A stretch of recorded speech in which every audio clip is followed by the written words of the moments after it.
¿Es correcto afirmar que Dios es el autor de nuestro sufrimiento?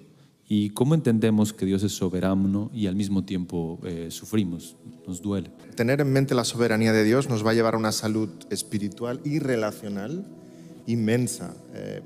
Job no mira solamente no mira las circunstancias y su dolor, ni siquiera increpa al diablo, como vemos en muchos contextos cristianos, que uno está atando al diablo e insultando al diablo y no sé cuántas cosas, ¿verdad? Sino que directamente mira arriba, mira al soberano, que sabe que da o no da libertad a Satanás para actuar, pero el soberano es siempre Dios. Y en lo relacional, el ejemplo de José es fascinante, cómo hay esa capacidad de perdonar a sus hermanos. Si uno ve solamente el factor humano, me han hecho, me han herido, José le podía haber dicho a sus hermanos, mira, pues conozco un buen psicólogo aquí en Egipto, vamos juntos a hacer terapia familiar. Pero lo que les da es un perdón inmediato. ¿Por qué? Porque Dios es tan grande, Él está tan al control de todas las cosas, que es Dios el que me ha traído aquí, ¿no? Y extiende sus brazos amorosos de gracia para recibirles. Así que el concepto de Dios como soberano es tan saludable para nosotros en todos los sentidos que debiéramos abundar en Él constantemente. Es interesante la reacción de Job, ¿verdad? Cuando recibe todo este mal, él no dijo, uy, el diablo me quitó lo que Jehová me dio. Él dijo, Jehová fue el que dio y Jehová fue el que quitó. Y uno sabe que el diablo estuvo envuelto en esto, pero es que ni el diablo está fuera de los decretos de Dios. Y si uno lo piensa bien, hermanos, hay un misterio envuelto en esto. Cómo es que Dios usa aún el pecado de seres responsables, sin ser Dios autor de pecado, para llevar adelante su plan. Eso definitivamente de este lado de la eternidad no lo vamos a entender. Sin embargo, sí debemos darle gracias a Dios por eso, porque mis hermanos, esto es muy simple. Si Dios solo controla en este mundo lo que está bien, Él no controla casi nada. Lo glorioso de la soberanía es que Él lo controla todo. Y aún a través del pecado de los hombres, Él va a llevar adelante su plan soberano, como lo vemos en la cruz. Dice que Herodes, Poncio Pilato y el pueblo de Israel se reunieron para hacer cuanto tu mano y tu consejo habían antes determinado que sucediera. Hechos capítulo 4. ¿Son responsables Herodes, Pilato, el pueblo de Israel? Sí. Y terminaron haciendo lo que Dios había decretado que sucediera. Las dos cosas son verdades bíblicas y nosotros tenemos que creer las dos. Hay personas que dicen, pero venga, ¿Dios es soberano o el hombre es responsable? Sí.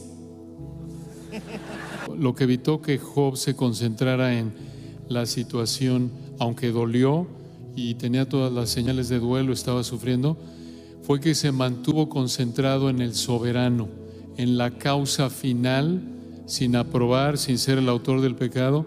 Se mantuvo centrado en el soberano, en la causa, digamos, en la causa definitiva, no en las causas intermedias del sufrimiento. Porque cuando nos concentramos en los instrumentos que Dios en su soberanía usa para traer sufrimiento a nuestra vida, llámese una enfermedad, un pecado de alguien o una catástrofe en la creación, lo que va a pasar es que nos vamos a ver tentados a pecar de desánimo, de enojo, de amargura, de lo que sea. Y lo que ves con José es que él se mantuvo centrado en el Señor desde Génesis 45, lo mismo Génesis 50. Job, Jehová dio, Jehová quitó, es el nombre de Jehová bendito. Se postró Job, adoró. Entonces eso creo que es un consejo muy sabio en términos de aplicación, una implicación práctica de lo que estamos hablando. Mantenernos centrados en que el Señor está detrás de todo. ¿Quién será aquel que diga que sucedió algo que el Señor no mandó? Dicen Lamentaciones. Nadie.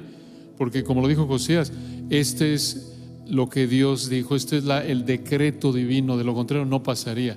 Esto es lo que Dios planeó desde la eternidad pasada, esto es lo mejor que puede pasar, la voluntad de Dios es buena, agradable y perfecta, Y eso no niega que duele, por eso Job lloró, gimió, pero aún así se mantuvo en adoración y bueno, solo por la gracia de Dios podemos mantener ese enfoque. Dios no es el autor del pecado ni de sus consecuencias. Entonces me pone muy incómodo usar esa palabra, que Dios es autor de nuestro sufrimiento. Pero Dios es soberano sobre todo. Y yo creo que uno de los versículos que más, por lo menos a mi corazón, me enseña esto, creo que David lo mencionó en su mensaje, se encuentra en Génesis 50:20. José, al final de su vida, después de todo ese sufrimiento, la forma que él se consoló fue, dice, ustedes lo pensaste para mal. Y luego, lamentablemente, las versiones, creo que todas las versiones en español, lo traducen algo como Dios lo tornó en bien o Dios lo transformó en bien. Reina Valera dice, vosotros pensaste mal contra mí, mas Dios lo encaminó a bien. Y da la idea de que, bueno, cuando los hermanos vendieron a José, que ellos están maquinando esa situación para mal, y luego Dios es tan astuto de que después Él lo convierte en algo bueno para José. Pero en hebreo es exactamente el mismo verbo. Pensaste y encaminar. Y de hecho, creo que una de las mejores traducciones sería usando la ilustración de David, de que lo orquestó, ¿no? La palabra allí tiene que ver con el pensar. Vosotros lo orquestaron, o sea, para mi mal, mas Dios, y no dice que Dios ahora lo está convirtiendo en algo bueno para mí. Dice, pero Dios lo orquestó para mi bien, simultáneamente. O sea, ustedes tratando de hacerme mal, pero en aquel momento, en el pasado, yo reconozco que Dios es quien me vendió a Egipto. Dios estuvo en eso. ¿Cómo funciona ese misterio de que Dios es soberano y obra en el mundo por medio de hombres caídos, usando su propia voluntad? Son responsables por eso. Nosotros no comprendemos esto, pero sí la Biblia es clarísima de que Dios es soberano sobre nuestro sufrimiento y qué bueno. Si yo tendría que sufrir bajo la mano de Satanás y sin un propósito bueno, eso sería totalmente desesperante. No hay esperanza en esto.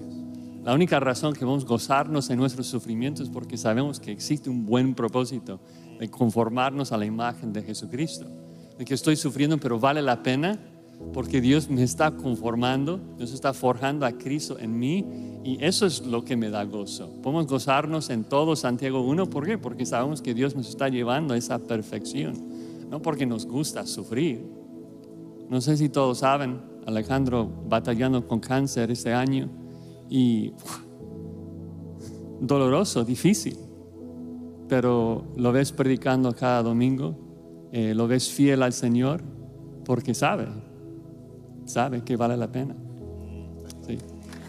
Yo creo que también tiene que ver con entender que todas las cosas que Dios hizo, las hizo para su gloria, y si no existiera el mal, nunca conoceríamos la gracia de Dios, el amor de Dios, la profundidad, la inmensidad del amor de Dios.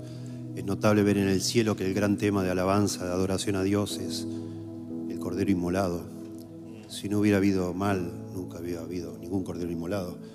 Y nosotros comprendemos la sabiduría de Dios, el poder de Dios, no sé, mirando el océano, una montaña, etc. Pero no podemos comprender el amor de Dios, la gracia de Dios y la misericordia sin que existiera el pecado. Y que Dios quisiera condescender para amar personas como nosotros. Y eso incluye, bueno, todas las consecuencias que el pecado trajo, ¿no? A nosotros, a todos, con la caída del hombre, etc.